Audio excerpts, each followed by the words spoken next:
Hello, welcome to the YouTube series on the beginning of the Tiripini circuit. I am Rudolf Hertle. My father was the first Lutheran missionary to enter the Wiru area. I am here to tell you the story. This part is called Building the Permanent Station and the Church.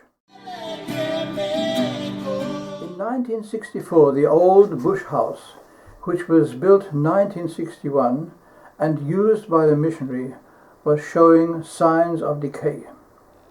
The roof was leaking, but luckily the water didn't enter the house, as my father had put a layer of tar paper under the brass root. But it was high time for a replacement. This time, a permanent building was to be constructed. Timber had already been cut. And in July 1964, 7 carpenters arrived and started to work immediately. By September, the house was completed. After that, further buildings such as the office, the storeroom, engine shed, and school buildings were completed. The complex was dedicated in October 1964. The mission station was a complex of great importance for the whole circuit, as it was practically the headquarters of activity. This is where my father called all evangelists together for ongoing training, for conferences and meetings, and to coordinate the work. The station was the home base for all the congregations. It had facilities that could be used by all, such as radio, a nearby airstrip, a trade store, medical facilities, and a vehicle to be used in cases of emergencies. However, the church building itself needed replacement. It had been built a little after the missionary's house, but because the people were forced to work 3 days a week on the road construction, they had little time for other work, as they had to tend their gardens on the remaining days. My father therefore postponed the project to a later date. Then something unexpected happened. In April 1965, my father took the plane to Barnes to pick up the new Land Rover that had been allocated to the station Tiripini. When he came back, he found out that half of his congregation had been put into jail.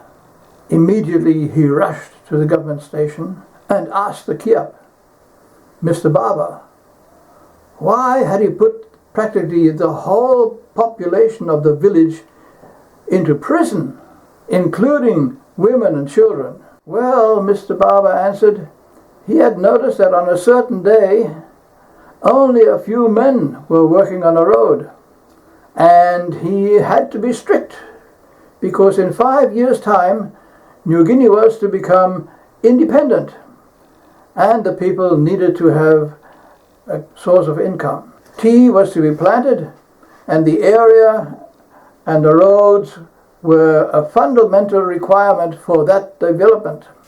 Then my father asked, how long should the people be imprisoned? Oh, the answer came without hesitation. He thought about 6 weeks would be okay, but he would also consider 4 weeks. Hearing this, my father nearly reeled off backwards. But, as I said, he was already sitting on a chair. To top it off, his congregation members were not even permitted to have evening devotions and sing hymns as they used to do at home. They had to keep quiet, and that was too much for my father. The League of Nations permitted freedom of religion, even in prisons, and he would celebrate the Easter services with his congregation members in prison. The drastic measures of Mr. Barber were well known, and unfortunately, this was not an exception. The Wirus even composed a song on the Pangia jail, and this is how it reads. Yesterday, White men, you came from Yaribu. And here in Pangaea, you made a house of metal and barbed wire around it. I'll jump inside it now. History will decide if it was appropriate to imprison women as well as children. My father understood quite well what was going on. In the year before, the first elections of the House of Assembly had been conducted, and that also meant that the people would have to pay tax, but without cash. They would not be able to have enough money to do so. And for this reason, the administration was pressing to get an income-generating project going to enable people to pay tax.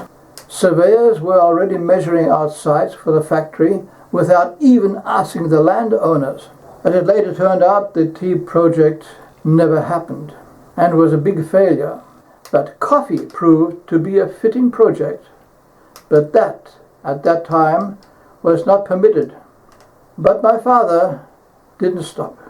He introduced the plants in some trees, and he even planted them in his own garden. When coffee growing was permitted, my father was one of the first to distribute seeds all over the area. But at that time, with the fish project, which he started, he had success. In looking back, my father realized how fast development had swept over the Wirus. Just 4 years ago, they had been living in Stone Age, and now they were being pushed into a development that they themselves could not control. It was no wonder that they stood under enormous pressure, having to bear all this discomfort of culture change. Shortly after that, a storm hit the church and pushed it to the side. It was threatening to collapse any time.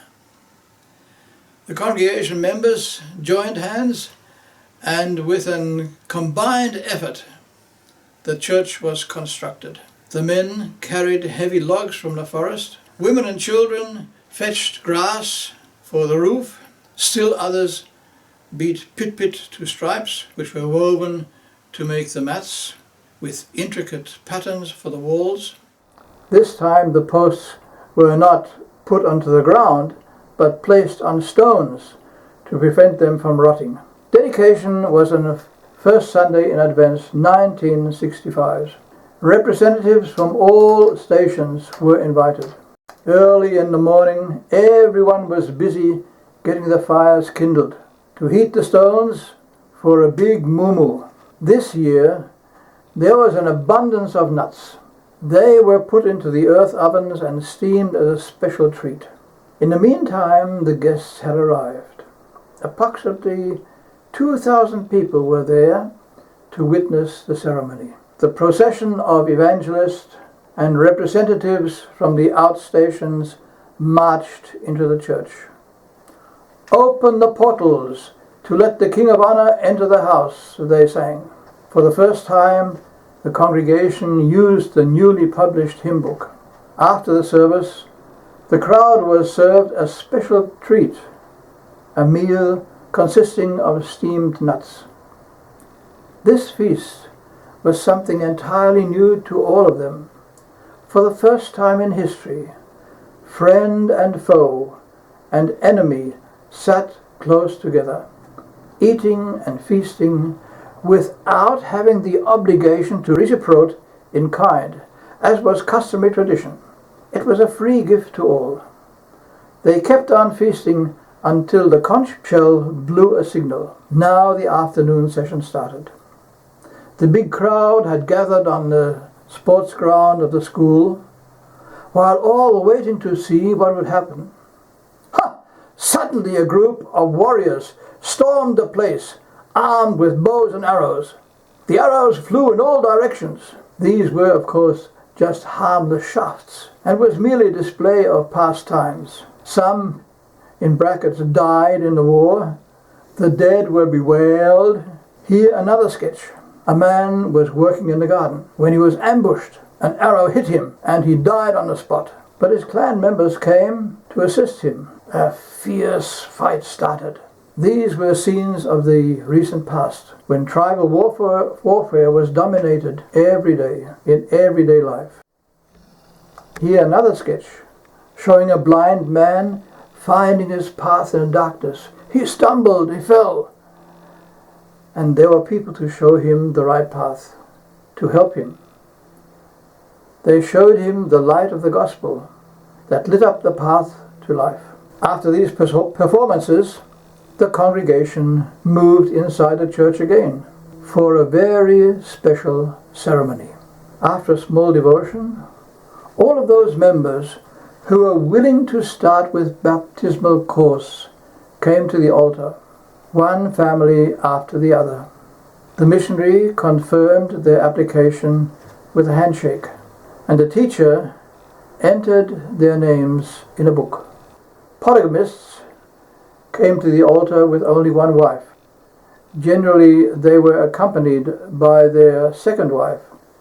The first wife was accompanied by the son or by her brother.